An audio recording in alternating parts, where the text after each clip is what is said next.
5 years, we will close the digital gap, and every Kenyan will have access to the internet. The many young people who today are struggling with bundles,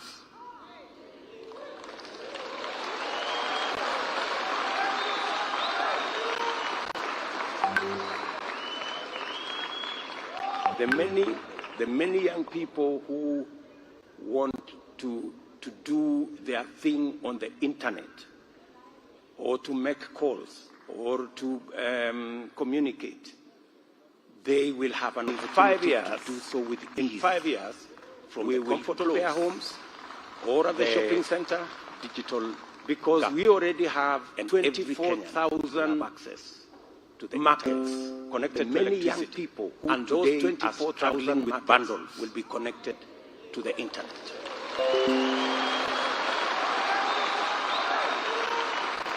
That will be the biggest revolution ever. The many we have the opportunity to create close to 5,000 on the internet SMEs, or to make calls. We have the opportunity to communicate, to leverage on government delivery of government services, and we have the opportunity for online shopping and many other things that come with access to internet.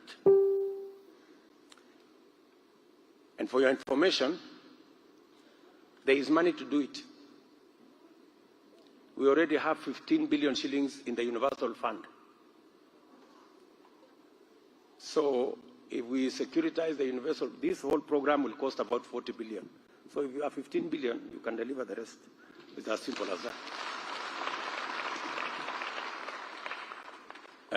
There was a proposal by the Communication Authority to use the 15 billion to build a hotel.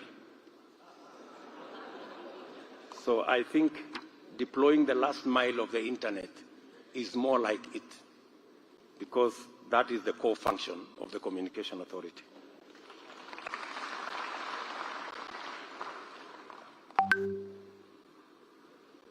I have said, and let me repeat, every school that's on the grid, every hospital, every dispensary, every market that's on the grid will be connected.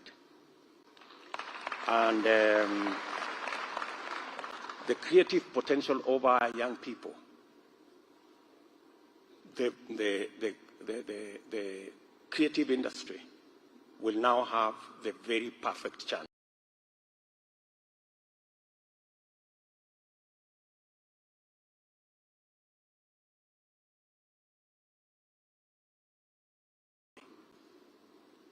We believe as Kenya Kwanza that the service economy is a key factor in employment, expanding our tax base, expanding our tax revenues, and ensuring that we have foreign exchange. In that financial sector, we want to leverage on our SACCOs and cooperatives to deliver financial products, and especially credit, affordable credit, to the bottom of the pyramid. On top of the Hustler Fund, we're going to develop other packages that will make it possible for us to deliver financial products that create access to credit to the majority of people who do not have credit at the bottom of the pyramid. That way, we will expand their enterprises, and that way we will also make sure that they participate in job creation and in expanding our tax base. Under services, we also have tourism. Tourism, we are stuck at 2 million visitors for a very long time.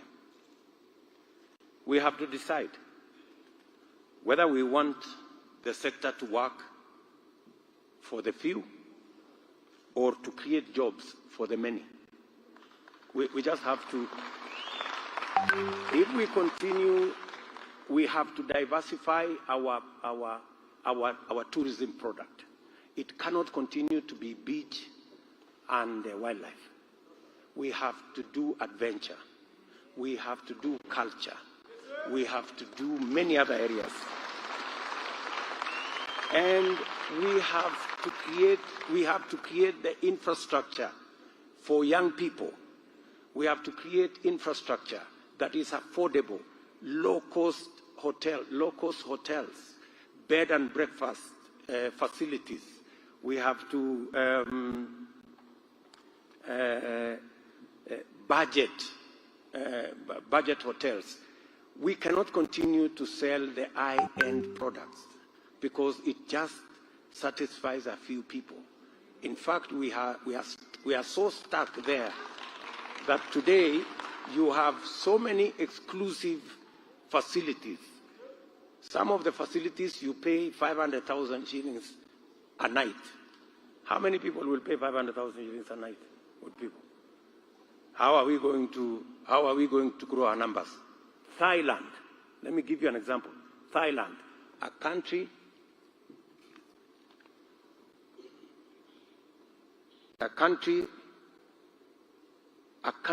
like, just like Kenya, our size, slightly more people, 70 million people, 50 million, 50-something million in Kenya.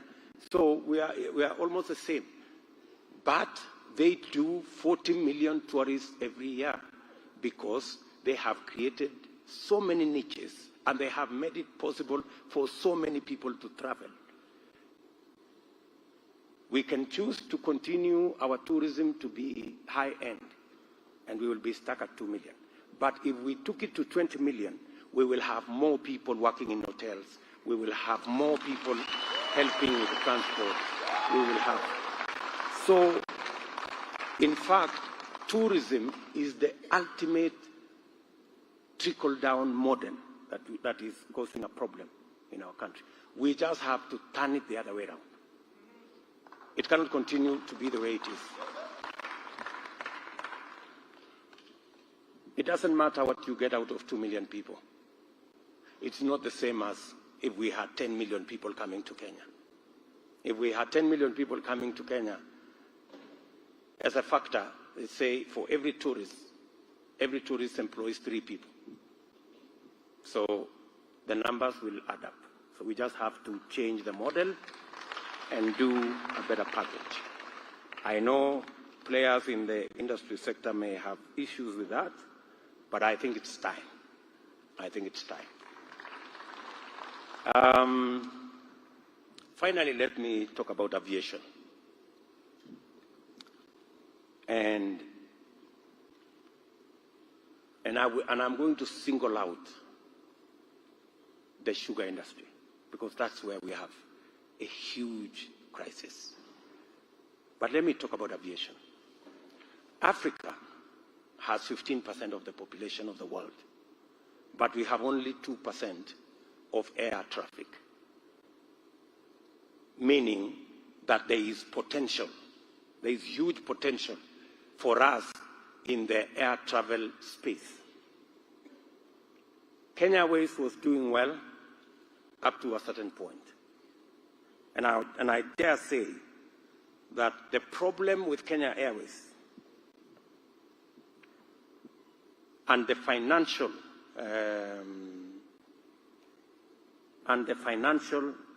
challenges therein are a reflection of internal and managerial mistakes rather than market prospects. It is not the market. It cannot be the market. There is a problem with management, and there is a problem with conflict of interest, and there is a problem that we all know. Being a national asset and being a strategic asset, Kenya Airways is not an asset we would want to let go at all. And therefore, it cannot also continue to be on life support forever. We have to agree. So our commitment as Kenya Kwanza is that we are going to develop a turnaround strategy for Kenya Airways within 2 years and bring it back to what it is supposed to do. And it is possible. Our sugar industry, and I was in Mumias the other day, has suffered the brand of underinvestment. We have committed as Kenya Kwanza that aside from writing off all the debts that are owed by government, we are also going to negotiate all the other debts owed to banks and other individuals with a view of paying them off so that we can make the factories in Mumias, in Zoya, and all the other government-owned factories free of debt. And then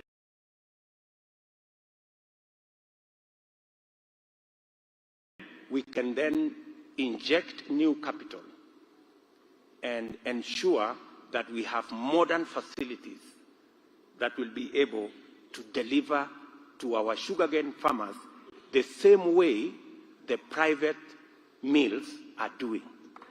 It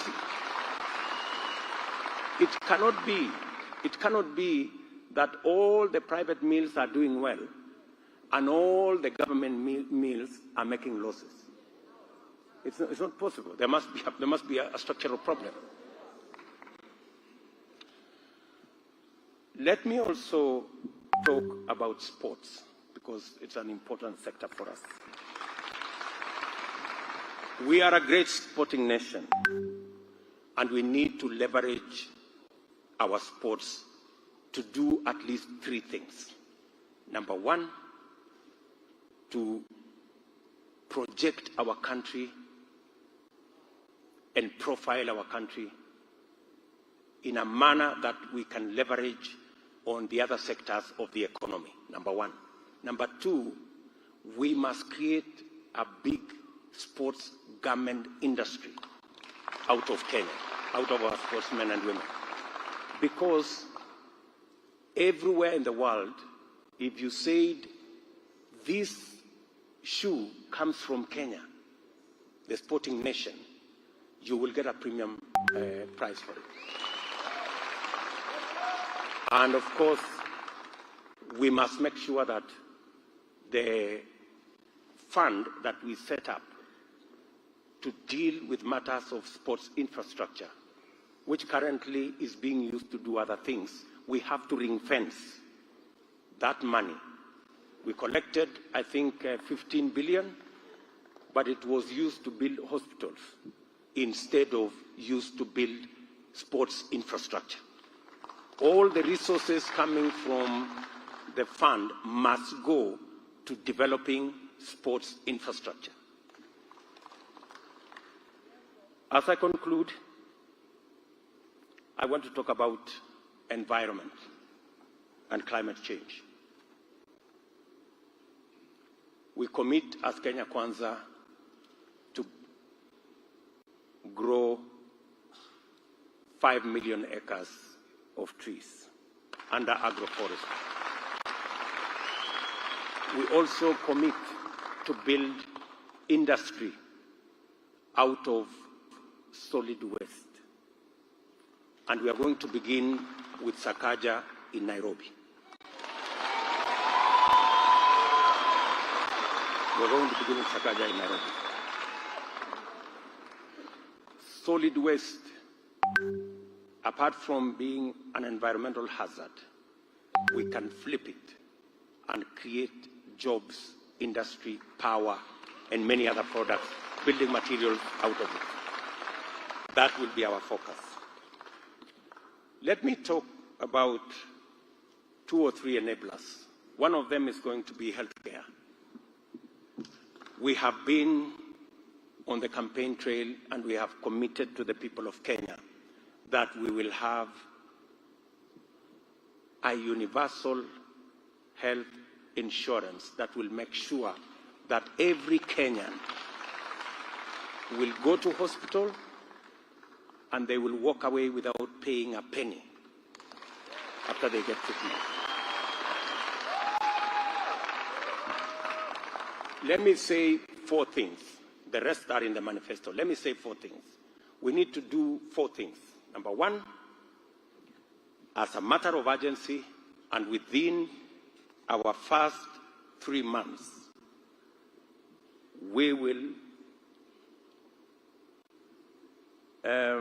procure and put in place a state-of-the-art health integrated information management system that will make it possible for health records of every Kenyan to be portable, so that you don't have to write on paper every time, and you don't have to go for MRI here, and then you go to another hospital, you do another MRI. It should be possible to make that MRI that was done in this hospital available in the next hospital, because we have.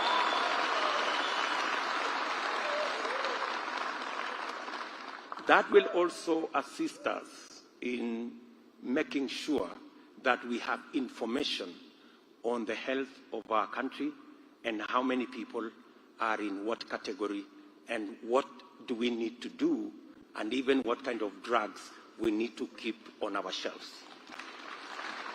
Secondly, we are going to sort out and establish a stakeholder-managed national procurement scheme for drugs to leverage on bulk purchase and also to bring transparency and accountability in public procurement of drugs to eliminate the KEMSA scandals.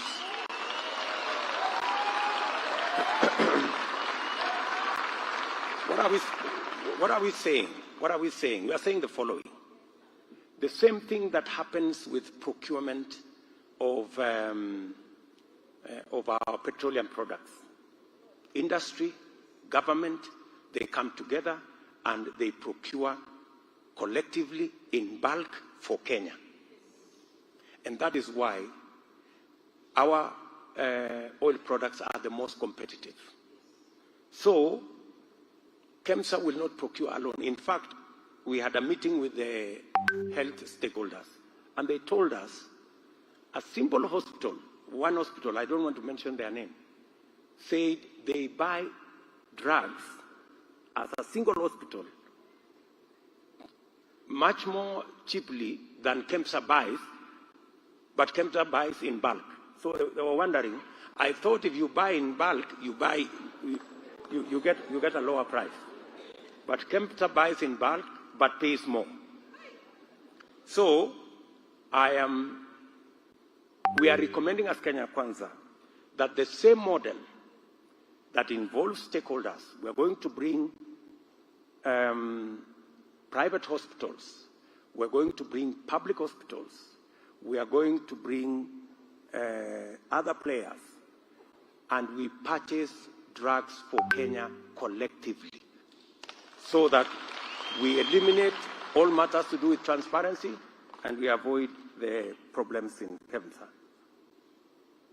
We will also, we have committed, because we had meetings with health professionals and people in the professional sector, to deal with the challenge that currently exists between health professionals,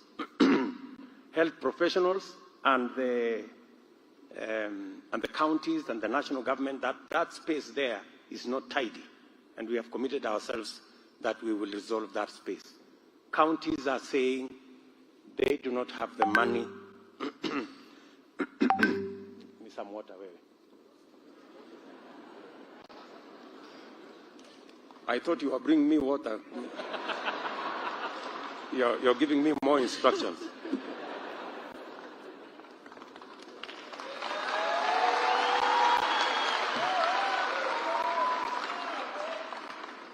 Thank you very much.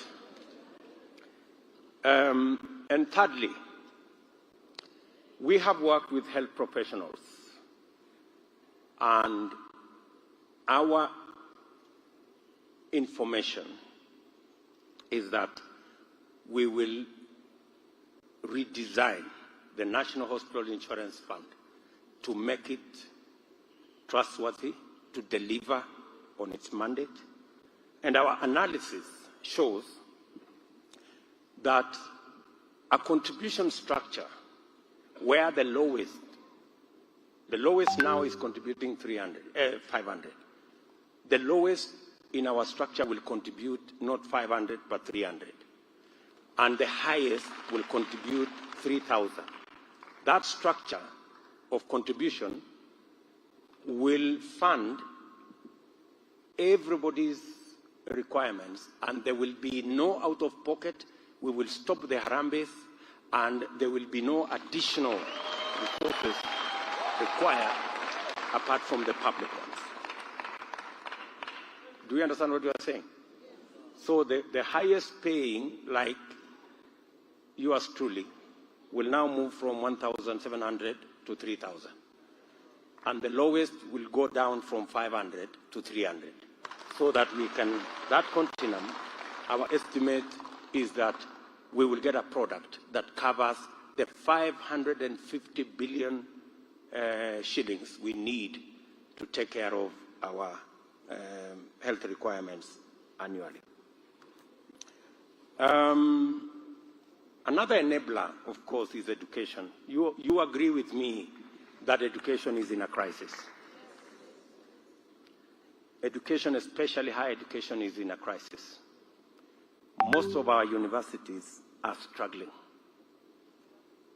In fact, most of our universities only get maybe 50%, maybe 55% of the money they require to be able to run the programs they run.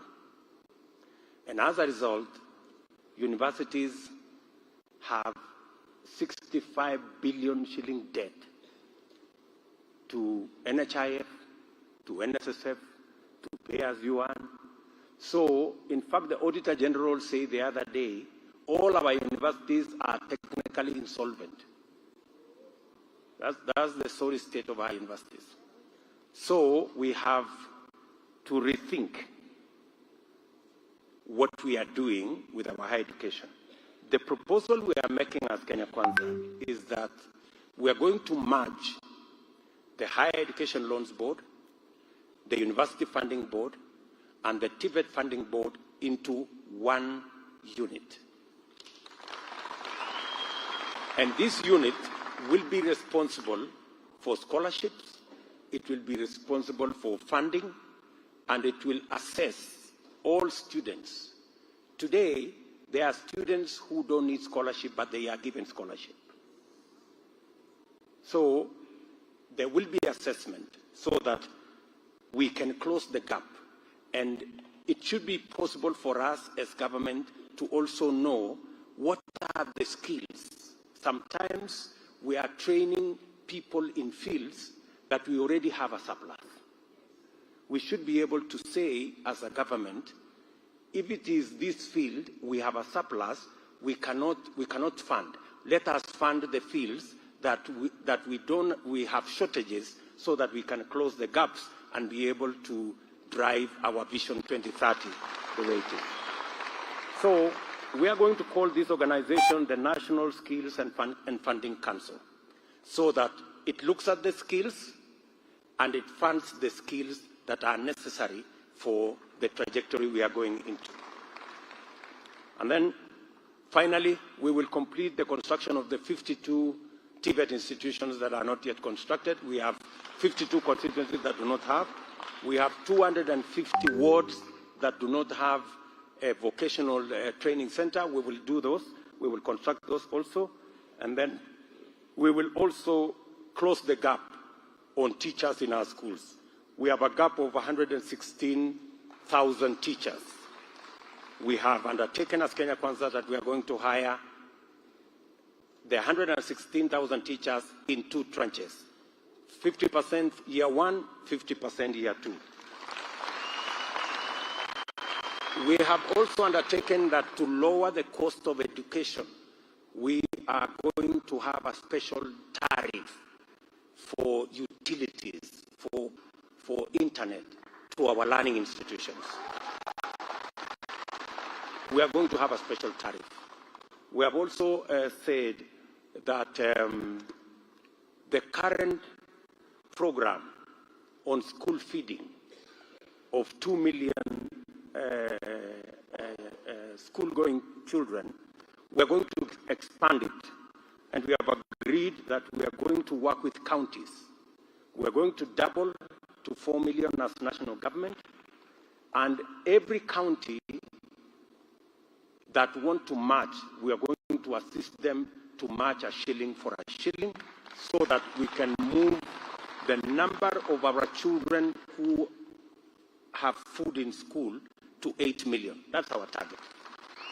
Statistics are very clear. We have close to 200,000 kids who are not in school, and the only reason they are not in school is that there is no food. And statistics has shown that if there is a school feeding program, the attendance and the performance is enhanced.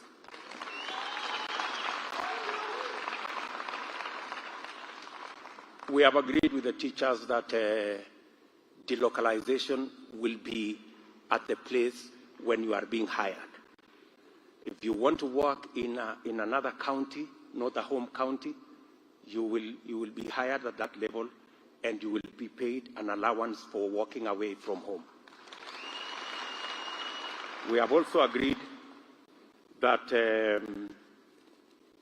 the teacher continuous career development that currently is paid for by teachers will be paid for by government going forward. Finally, our youth and women are the largest component of our plan. Apart from them being cutting across all these sectors, when we are talking about jobs, when we are talking about internet, when we are talking about all this, but specifically we had engagement with the young people of this nation, and we agreed with them that there will be a youth ministry.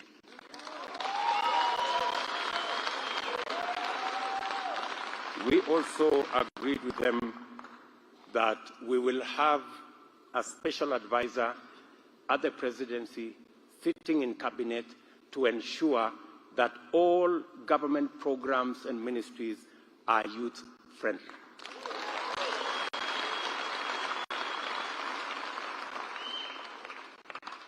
We also have a special charter with women, which we have signed. And we have agreed that 50% of the Kenya Kwanza cabinet will be the women of the Republic of Kenya. We have also undertaken that within 3 months we will have a mechanism, and within 12 months we will execute and attain the 2/3 gender principle that is provided for in the Constitution. And we have agreed that women and young people who have LPOs will become automatic beneficiaries of the Hustler Fund without any further requirements. Our persons living with disability, we had an engagement with them, and I see them around. And we agreed with them that all people living with disability will be enrolled in NHIF in the first 18 months. We also agreed that integrated schools to allow children living with disability to start interacting with the general public, to restore their confidence and self-esteem. We also agreed that we increase capitation of pupils living with disability by another 50%, and set aside 15% of public-funded bursaries set aside for pupils living with disability.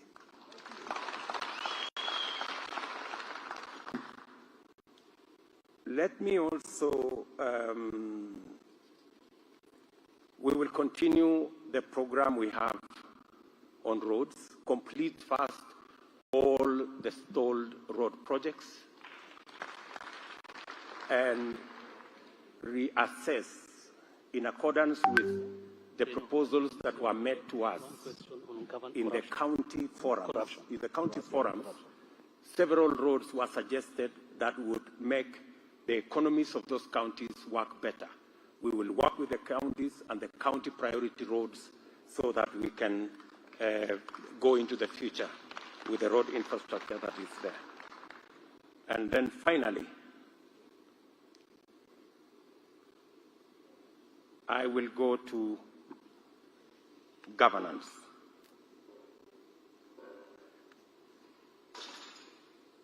And before I go to governance, let me speak to something about water. Water is very important as a principle. We have sat down with experts and we have agreed that this time round we are going to have a different strategy of deploying water, especially from the big dams. We have 57 dams that we already identified as government last term. We have changed, or we have agreed to work on a different strategy of delivery. The same way we have power purchase agreements, we are going to work on water purchase agreements so that we can bring the private sector on board. There are many people who are willing to invest in our huge dams or even in underground water. For example, the Turkana aquifer. There are proposals from the private sector that if we give them a water purchase agreement, they will be able to invest their own money. And the same way they sell us power, they can sell us water. So we believe that that is the future to delivery of water from big dams, so that it leaves government to work on climate smart water harvesting initiatives, water harvesting programs, implement policy that will ensure that we harvest and harness all the water that we can as we work with the private sector to deliver water from our aquifers and from our large dams.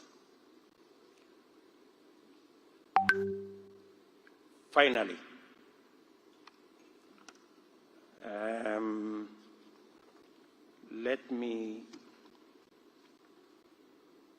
then I will take a few questions. Let me go finally to governance. We are the team that will complete the implementation of the 2010 Constitution. We believe that rather than mutilate the Constitution for political expediency, there is a lot that needs to be completed in terms of implementing the 2010 Constitution.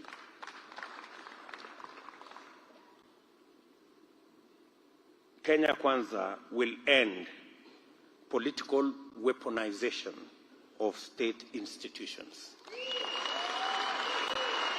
This includes the criminal justice system, tax authorities, anti-corruption institutions, and the entire security apparatus. We want these institutions to operate independently, as is expected of them by the Constitution.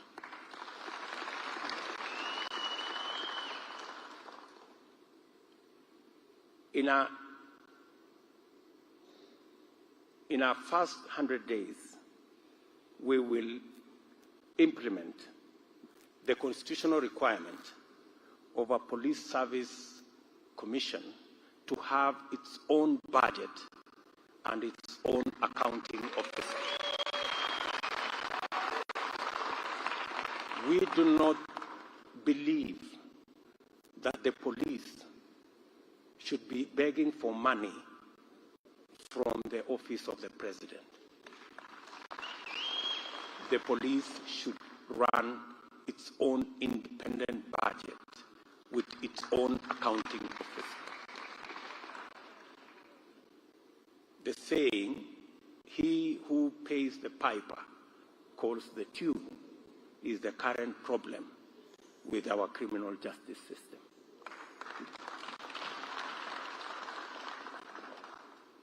We are also going to operationalize on our first day in office the Judiciary Fund, and as established by the Constitution. We believe the judiciary must be independent, operationally, constitutionally, and financially. The 2.5% of the budget required to run the judiciary will be made available to the judiciary so that the judiciary can run its course, deliver justice, and do so in a timely manner. Because justice delayed is justice denied.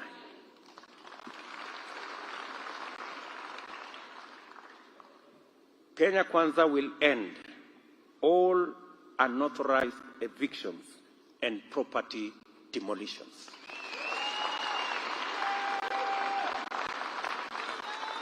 The kind of spectacle we see in Kariobangi and Korogosho is not only inhuman, it is unconstitutional, and it should never be allowed to happen to any other owner.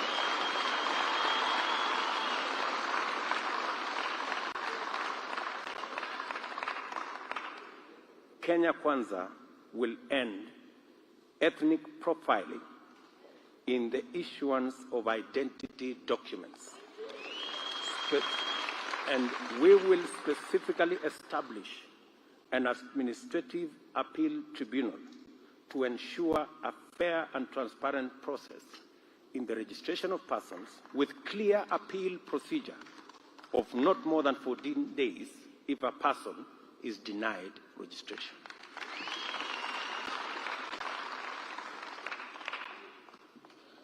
Of course, we will appoint all the judges nominated by the Judicial Service Commission to the Court of Appeal.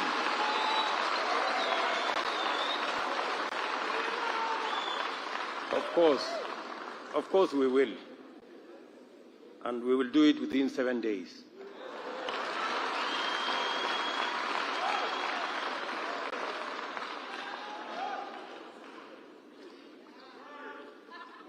Kenya Kwanza will ensure that we respect, we protect, and defend freedom of worship.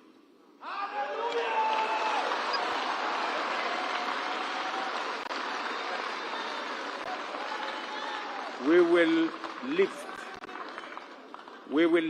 the existing moratorium on registration of new religious organizations and expedite the registration processes.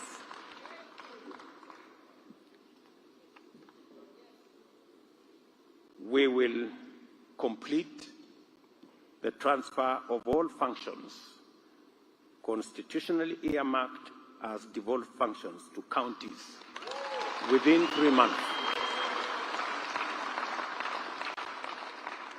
And we will strengthen the intergovernmental institutions of Council of Governors, IBEC, the Summit, and make sure that they meet regularly. We will, of course, respect the devolved system of government and review the formula for sharing national resources between the two levels of government and allocation of the revenue by either level of government to take care of to take into consideration population and other factors provided for under the law. On public service under our security services, we will ensure that there is a contributory benevolent fund for families of fallen and terminally ill officers, including mental illness. We will harmonize affordable housing mortgages similar to that of the judiciary and parliament to be available for our public service and the police. We will ensure that there is horizontal transfer options for people in service with the rest of the public service.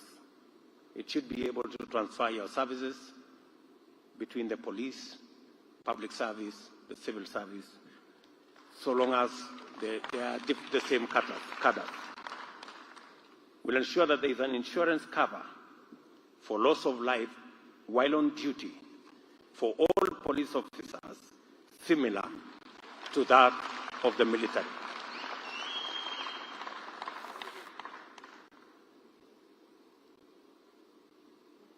Security sector reform is good for everyone, and police reform efforts must not be wound back. Therefore, we will ensure that within the first 100 days, the Kenya Kwanza administration will commission a review that will consider improvement of remuneration and terms of service for all officers in the security sector to be commensurate with the current cost of living. And finally, we will deploy robust, creative, and engaging foreign exchange policy to raise Kenya's profile as a regional anchor state and amplify our partnership with the rest of the world, including Africa, USA, China, Europe, United Kingdom, India, among other partners.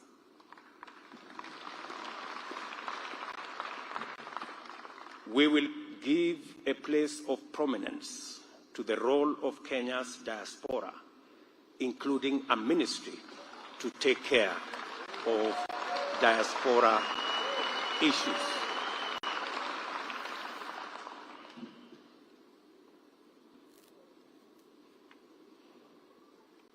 Kenyans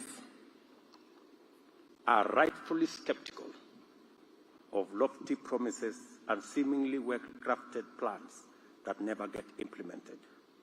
We have developed this plan, well aware that this plan will stand or fall on implementation.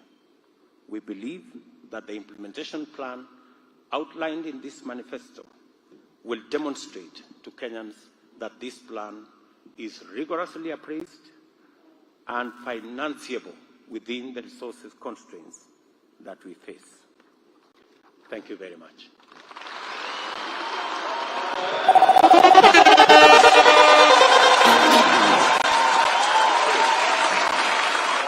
Freedom is coming tomorrow.